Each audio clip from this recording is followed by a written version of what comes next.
यौम आज़ादी मुबारक हो। सारे जहां से अच्छा हिंदोस्तां हमारा, हम बुलबुलें हैं इसकी, ये गुलस्तां हमारा। आज हमारे मुल्क की 80वीं यौम आज़ादी मनाई जा रही है। हम इस मौके पे उन तमाम बहादुरों को खिराज अकीदत, श्रद्धांजलि, होमेज अदा करते हैं, जिन्होंने इस मुल्क के आज़ादी के लिए जिद्दोजहद की, लड़ा और अपनी जान की कुर्बानियां दी। आज का दिन खुशी का है। आज का दिन यादगार का है। आज का दिन सोच विचार करने का है, हिसाब लेने का है। आज का दिन इसलिए है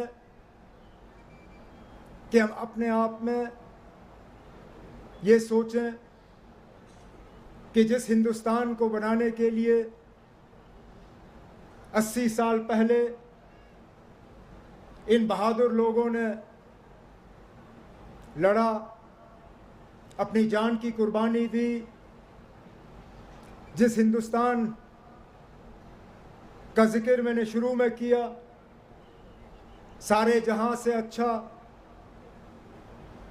हम बुलबुलें हैं इसकी, ये गुलसितां हमारा। क्या वाकई हमने वो हिंदुस्तान कायम किया है? अगर नहीं तो क्या करना बाकी है? शायद आज़ादी के 80 साल बाद ये अच्छा मौका है कि हम इस पे सोचें और आगे के लिए जो दुरुस्त किया जा सकता है वो करें। जब हम मुल्क के आज़ादी की बात करते हैं, जब हम जम्मू कश्मीर में 15 अगस्त की बात करते हैं, तो बिना जम्मू कश्मीर के सबसे बड़े लीडर, सबसे कद्दावर शख्स, बाबा कौम जनाब शेख मोहम्मद अब्दुल्ला को खिराज अकीदत पेश करे बिना ये मौका अधूरा होगा।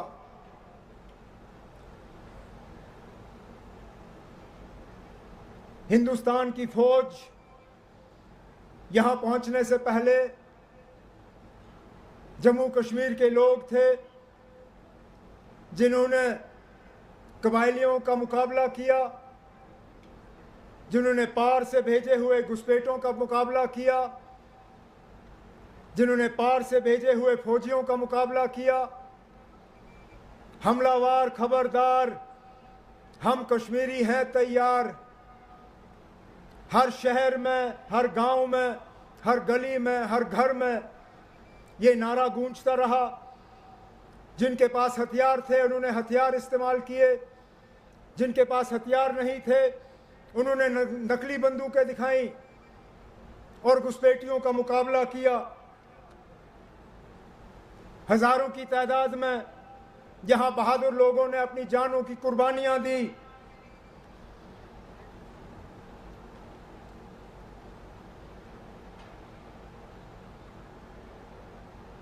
जब मैं सरहद के पार और एलओसी के पार के आज हालात देखता हूं तो मुझे पता चलता है कि 80 साल पहले हमारे लीडरों ने जो हमारे लिए फैसला लिया था वो सही फैसला था।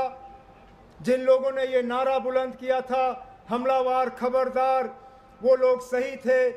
जो उन्होंने कुर्बानियां दी वो कुर्बानियां सही थी। हम किन किन का नाम लें?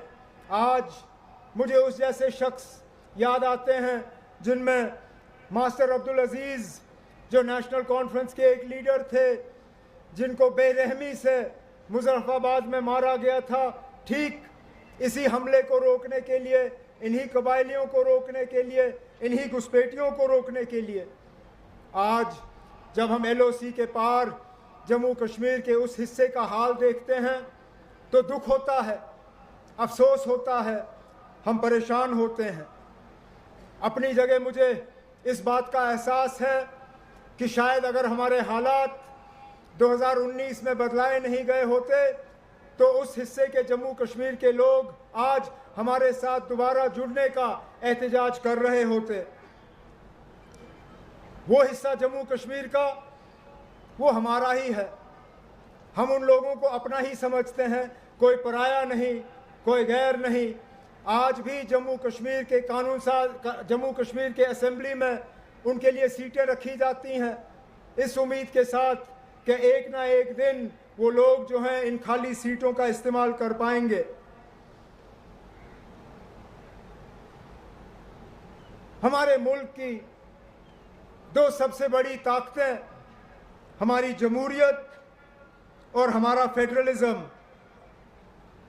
वफीकियत। जमहूरियत को हर हाल में बचाना, जमहूरियत को हर हाल में मजबूत करना, जमहूरियत को हर हाल में ज़िंदा रखना, ये हमारी बहुत बड़ी जिम्मेदारी है।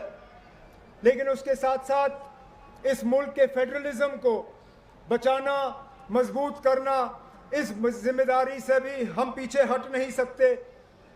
हमारा मुल्क एक ऐसा मुल्क है जिसको एक यूनियन ऑफ स्टेट्स, एक रियासतों का जोड़ न सिर्फ कहा जाता है, समझा जाता है, बल्कि आईनी तौर इस चीज़ को तस्लीम की जाती है।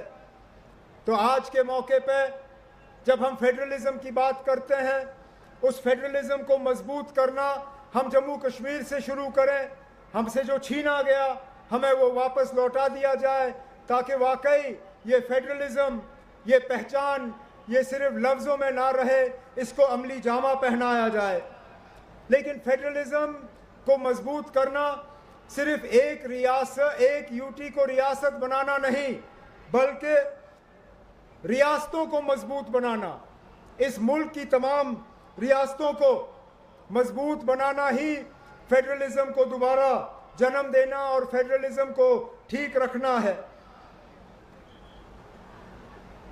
रियासतों के मामलों में जब मरकजी एजेंसियां दखल देना शुरू करती हैं तो फेडरलिज्म को नुकसान होता है। जब रियासत की ताकतें, रियासत के पावर्स वो इरोड की जाती हैं, उनको खोखला किया जाता है, तो फेडरलिज्म को नुकसान होता है।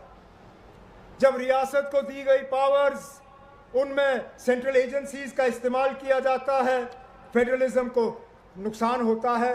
और उसका नतीजा अक्सर बेशतर हम सड़कों पे देखते हैं। पिछले दिनों जो इस मुल्क के नौजवानों के तरफ से एहतजाज हुआ, जो प्रोटेस्ट हुआ, जो दिल्ली की सड़कों पे हमने देखा, जो जंतर मंतर में देखा, वो इसी बात का नतीजा था। हमारे फेडरल स्ट्रक्चर के तहत एजुकेशन और हेल्थ दोनों चीज़ें जो हैं वो रियासत की जिम्मेदारी थी, रियासत की जिम्मेदारी है भी। लेकिन इम्तिहान का सिलसिला बदला गया। नीट और NET जो है, ये JEE, ये इम्तिहान जो हैं ये बनाए गए और रियासतों को जो हक था मेडिकल कॉलेजेस और इंजीनियरिंग कॉलेजेस में एडमिशन देने का, वो हक उनसे लिया गया। नतीजा ये, दिल्ली में उसी सिलसिले के खिलाफ एहतजाज और आंदोलन। नेशनल इंस्टीट्यूशंस के लिए नेशनल इम्तिहान बिल्कुल जायज़, चाहे वो IIT हो, चाहे IIM हो, चाहे NIFT हो, चाहे कोई और नेशनल इंस्टीट्यूशन हो। नेशनल इंस्टीट्यूशन के लिए नेशनल इम्तिहान बिल्कुल सही। लेकिन जो रियासत की इंस्टीट्यूशंस हैं, जो रियासत के अपने तालीमी इदारे हैं, उनको अपना हक होना चाहिए वहाँ पे इम्तिहान और एडमिशन दिलवाने का।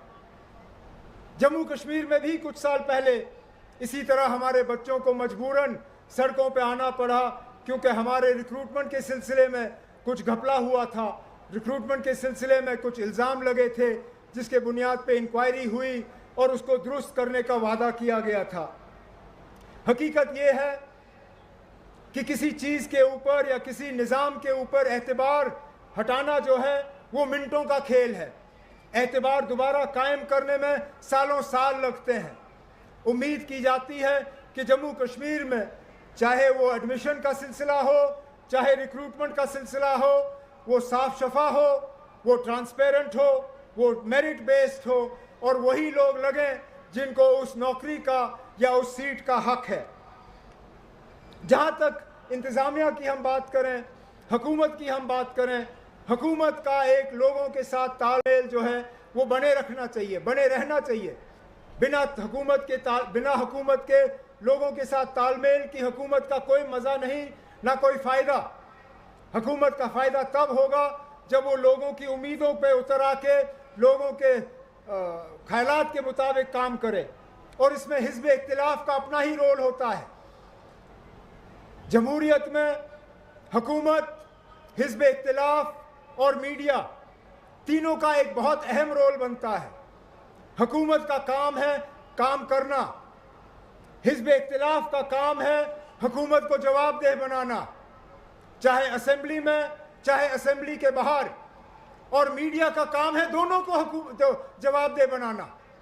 बेशक इसमें सबसे बड़ा जो है जवाब देने का रोल वो हुकूमत का बनता है, लेकिन हिज़्ब इख्तिलाफ भी अपने जिम्मेदारियों से जो है पीछे नहीं हट सकती। और ये सिर्फ अल्फाजों में नहीं, इसको हमने अमली जामा पहनाना है। ये हुकूमत जो पिछले 1.5-2 साल से काम कर रही है, ये आपकी हुकूमत है, ये आपके लिए काम कर रही है, ये जम्मू कश्मीर के बेहतरी के लिए काम कर रही है, ये जम्मू कश्मीर के तरक्की के लिए काम कर रही है, ये जम्मू कश्मीर के खुशहाली के लिए काम कर रही है। ये काम कर रही है ताकि हर गांव में हर नौजवान को एक रोशनी का किरण नज़र आ जाए, उनको एक बेहतर मुस्तकबिल नज़र आए, उनको ये लगे कि अंधेरे से वो रोशनी के तरफ जो है जाने का काम कर रहे हैं। लेकिन ये सिर्फ मेरी एक तकरीर से नहीं होगी, ये सिर्फ अल्फाजों में नहीं, इसको जब तक अमली जामा नहीं पहनाया जाएगा तब तक इन अल्फाजों का कोई मायने नहीं। मैं यहाँ खड़े होके उन लोगों को जवाब दे सकता हूँ जो ये कहते हैं कि पिछले 1.5-2 साल में कुछ नहीं हुआ, लेकिन मेरी जो लिखी हुई तकरीर है मैं उसको वक्त बचाने के लिए पढ़ा हुआ ही तसव्वुर करूँगा। उसमें मैंने 2.25 साल की जितनी भी हमारी कारकर्दगी रही है, जितना हमने किया है, उसका हमने खुलासा दिया है। लेकिन आज के मौके पे मैं जम्मू कश्मीर के आवाम को यकीन दिलाना चाहता हूँ कि हम आपके लिए हैं, हम आपके की नुमाइंदगी करते रहेंगे, हम आपकी खिदमत करते रहेंगे, हम जम्मू कश्मीर को उस दर्जे पे पहुँचाने के लिए जो है अपना काम करते रहेंगे। जिस जम्मू कश्मीर का ख्वाब विरासत में आज़ादी की लड़ाई लड़ते हुए जो लोग शहीद हुए, उस शहादत को सलाम करने के लिए हम उनकी जो विरासत में जो उन्होंने हमें ख्वाब दिए हैं, उन ख्वाबों को हम अमली जामा पहनाएंगे। चाहे वो जम्मू कश्मीर को दोबारा वो खसूसी दर्जा वापस दिलवाना हो, चाहे जम्मू कश्मीर की कॉन्स्टिट्यूशनल गारंटीज़ उनको दोबारा बहाल करना हो, चाहे वो जम्मू कश्मीर के रियासत का दर्जा दोबारा वापस हासिल करने के लिए हो, चाहे जम्मू कश्मीर में एक तरक्की का नया दौर यहाँ चलाने के लिए हो। इन सब चीज़ों के लिए आपकी हुकूमत न सिर्फ वादाबंद है बल्कि आपकी हुकूमत जो है इसको अमली जामा पहनाएगी। लेकिन आज के मौके पे मैं एक बार फिर आप सब हमवतनों को यौम आज़ादी पे मुबारकबाद पेश करते हुए उम्मीद करता हूँ कि अगले 80 साल हमारे मुल्क के इन पिछले 80 सालों से और ज़्यादा शानदार हों, और ज़्यादा तरक्की से भरे हुए हों, और ज़्यादा भाईचारे से भरे हुए हों, और ज़्यादा अमन और खुशहाली से भरे हुए हों। बहुत बहुत शुक्रिया। जय हिंद, जय जम्मू कश्मीर।